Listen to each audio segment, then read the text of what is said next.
deals with a question that combines IAS 8 with IFRS 9 and specifically share transactions in IFRS 9. Let's start looking at the given information.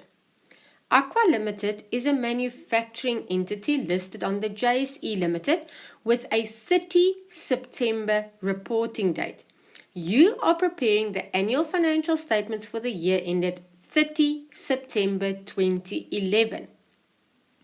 Included in the inventories balance of Aqua Limited on 30 September 2009 and 30 September 2010 are shares that Aqua Limited first acquired during the 2009 reporting period and in which it has since traded.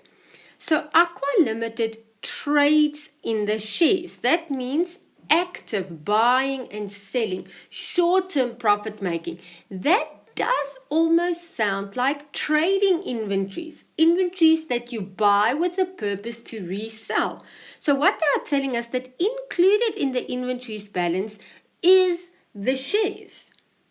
And now they continue and they say, even though this share trading is not the main business activity of Aqua Limited. So they don't trade with shares. That is not what they do. They are a manufacturing entity.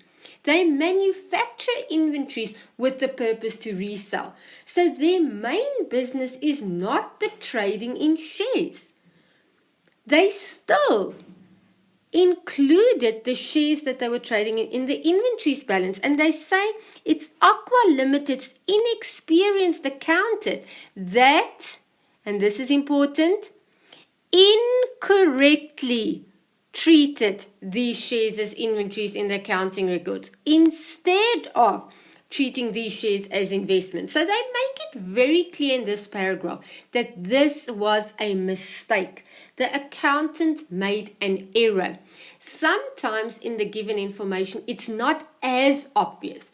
We give you a scenario, we tell you what the accounting was, how they treated a specific item, and we don't call it a mistake. You need to know your work well enough that you can identify the mistake that was made. So it's actually nice that they tell you this is wrong. They should not have done that. You didn't need to figure that out for yourself. So let's read on. In accordance with the accounting policies of Aqua Limited, inventories and shares that are traded, because that's what they did. That was their policy.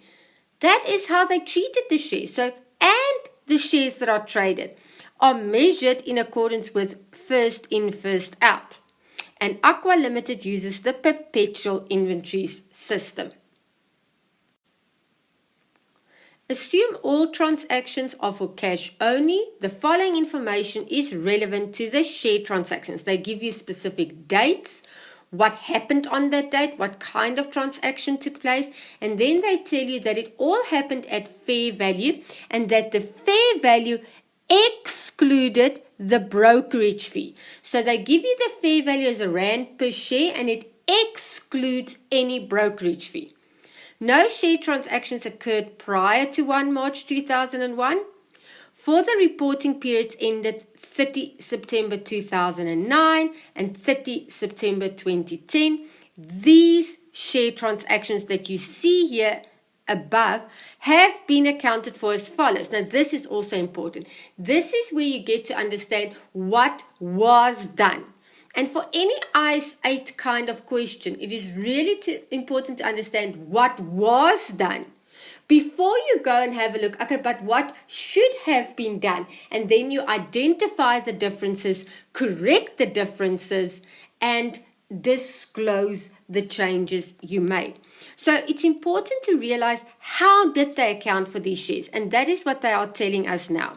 They say all net amounts that were received from the sale of shares, and then they explain to you what net amount means. It's the fair value that they received less brokerage fees paid on sale. What did they do with this? These net amounts, they are included in revenue. Now, why will they be included in revenue? Because they treated the shares like inventories. And if you sell inventories, that is the revenue of a company. Okay, what else did they do?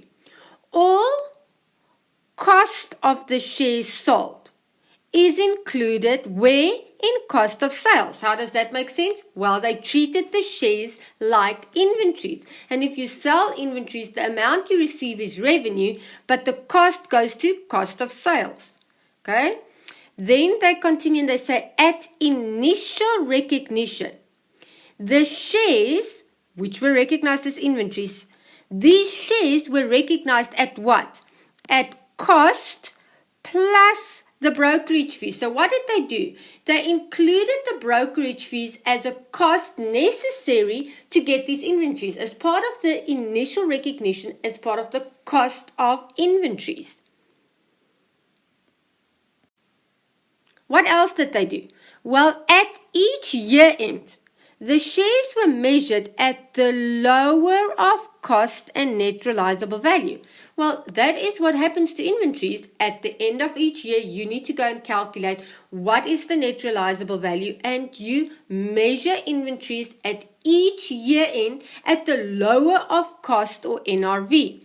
Now they go on and they tell you how did they calculate the NRV. They say to you, net realizable value was based on fair value less the brokerage fees applicable to the sales transaction. So fair value less the costs of making the sale, the brokerage fee.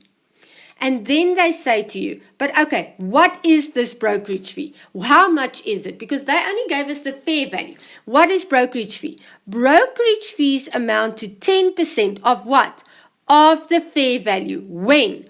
All purchase and sale transactions. So these few bullets try to explain to you what was done. So we could end it right there. We could say what was done and give you those bullets. But this specific question actually gave you the journal entries that were recorded. So you didn't have to do them by yourself. As part of the question, you didn't have to figure it out, the debits and the credits based on these bullets. They gave it to you. The following journal entries were recorded by Aqua Limited for the financial years ended 30 September 2009 and 30 September 2010.